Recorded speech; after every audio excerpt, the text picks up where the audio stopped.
points of this series of questions is kind of go over some things that may help implanting physicians understand a little bit about why you may want to consider enrolling a patient in the trial and how to have that discussion with patients in a way that helps them understand and appreciate the potential benefits to them, as well as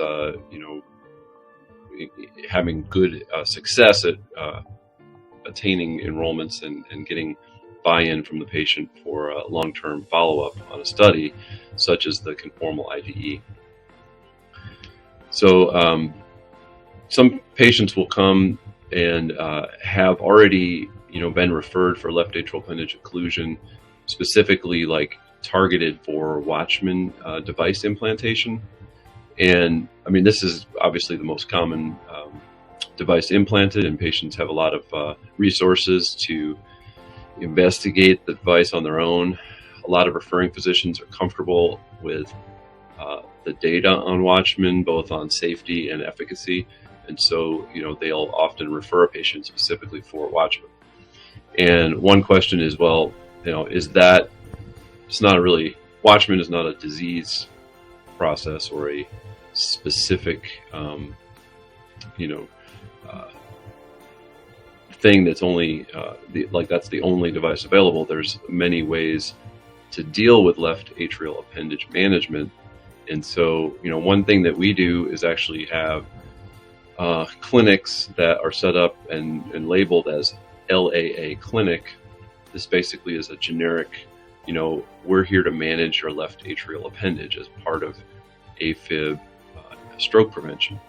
And so a lot of times just sort of giving it a generic label of left atrial appendage closure rather than saying this is like the Watchman program, certainly that at least gives you a talking point for opening up discussion about all kinds of options. We go over surgical ligation, should you ultimately need cardiac surgery, and really hammering home how that's standard of care now, or should be.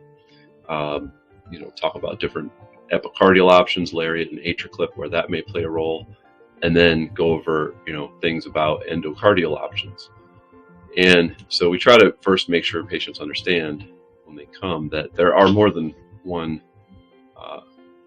device option currently available to deal with left atrial appendage closure. And each of these devices have their own sort of unique issues. They're not perfect.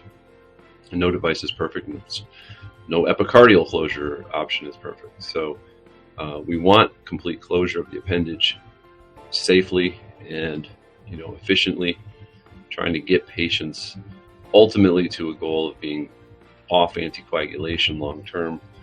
We think there's obviously a lot of net clinical benefit there. So when patients come in and say, I'm here for a Watchman, I say, well, here, let me show you like what a Watchman is. Here's a little model I usually go over with the patients about like the anatomy of the left atrial appendage. Ideally, when we do an LAA consult, we already have pre-procedure imaging, and I can pull up that patient's specific anatomy.